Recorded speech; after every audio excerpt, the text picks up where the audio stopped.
Stephen King published the novel The Eyes of the Dragon in 1984.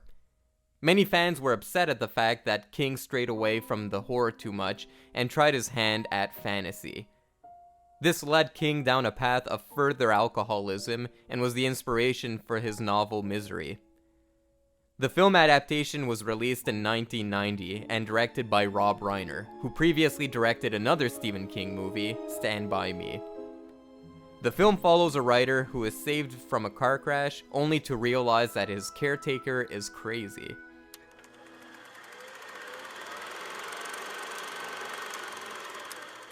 Hey guys, and welcome back to Garage Stephen Kingathon, where every day, for the month of October, we revisit a Stephen King movie. Today we're talking about Misery. And I watched Misery when I was quite a young child, as a matter of fact. I don't know what it is. My parents never cared if I saw R-rated movies. Or they probably did. But you know how parents are. Sometimes they'll be like, this movie is appropriate. And then you pop it on, you're like, yeah, this is totally inappropriate. That happened to me once. When I worked in a high school, I would always have that. I would forget just how vulgar a movie is. And I would show it to the students in the high school. It's fine. Look, it's a good movie. And I'll pop in the DVD and all of a sudden I'm like, yikes. And I'll turn it off. I'm like, never mind, guys. Go back on Instagram. Nothing to see here. But anyway, yeah, I saw this movie when I was pretty young. And it kind of scarred me when I was a kid, not gonna lie. Because just the torment that this woman puts this guy through is very terrifying. Especially when it comes to that apple crate scene where she breaks James Caan's feet. That one, yuck! I hated it when I was a kid, and I still hate it to this day. Very gruesomely portrayed. I love it. God's sake. It's for the best. Eddie, please! Almost done. Just one more.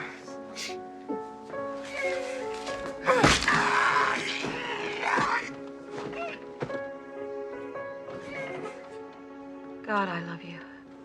But that's what I like about this movie. It really captivated me even when I was a little kid, because this is a master class in building suspense. Rob Reiner knows exactly what to show you and what to leave to your interpretation. Taking that foot scene, for example, the movie doesn't show you James Caan's feet too much. There's a small fraction of a second where you see the foot bend in a weird direction, but no blood, and it's not in your face. It's very much a fraction of a second, but I feel like that was just perfect for that scene. And then just other moments that are not necessarily graphic. There's a scene where James Caan is sneaking through the house when Kathy Bates' character is not there, and he's sneaking through and he accidentally knocks over a little porcelain statue of a penguin.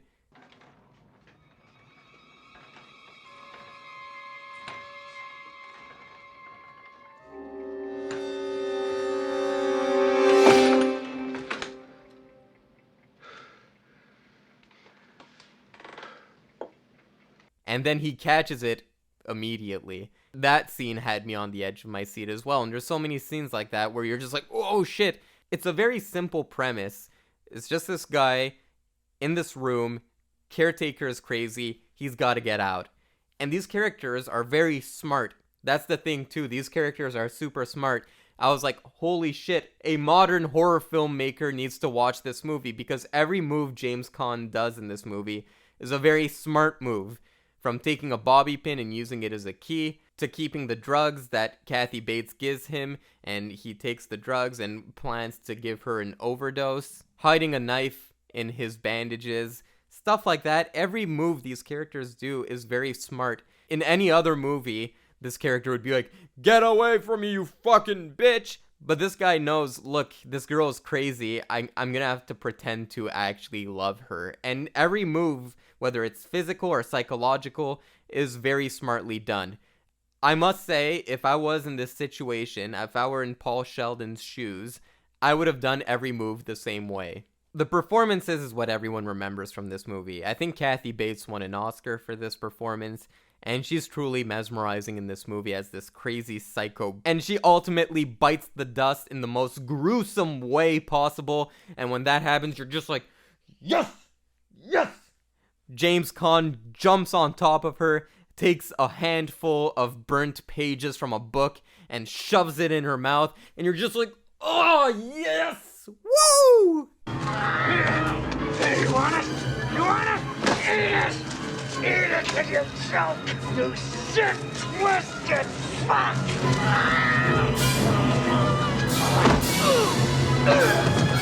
I didn't yell that hard in a movie in a while. But as much as Kathy Bates is chewing up the scenery in this movie, I feel like James Caan kind of goes unnoticed in this. A lot of his performance is actually quite humorous.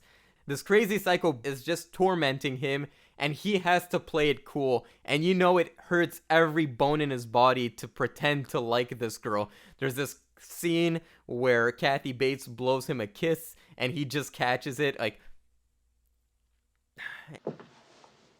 I have faith in you, my darling. Catch this. Mwah!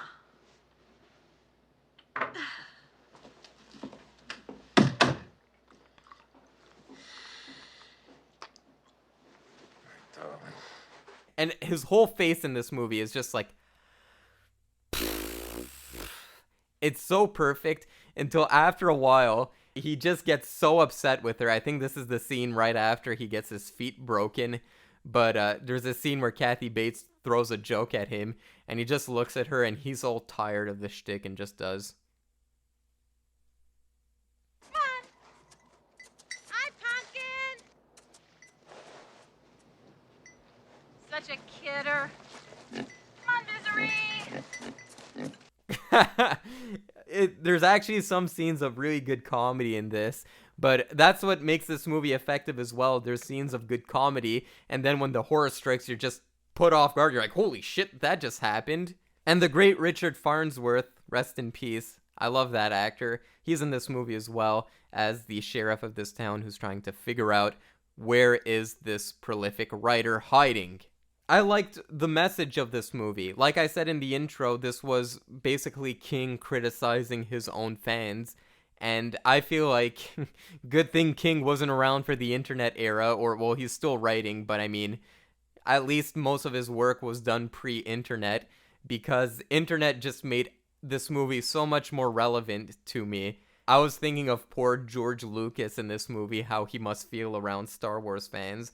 But it's just everything these days. There's a toxic fandom for everything. Sometimes I'll review a movie, like I did with the Harry Potter movies, and it'll be like a franchise that I enjoy, but it's just I'm not into the lore intensely. And even people in the comments are like, oh, you mispronounced the name of Professor Flitwick, blah!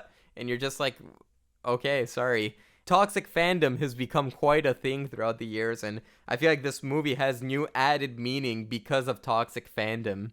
Should we perhaps remake Misery, but for the internet age? How about no?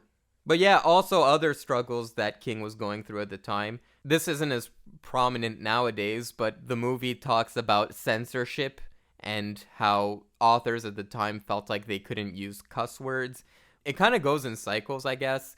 Back in that time, there was like that puritanical right that didn't want anything that's too inappropriate. And now it's just swung the other way around. It's just other words that you can't say. And it's kind of like a pendulum, you know. It goes back and forth.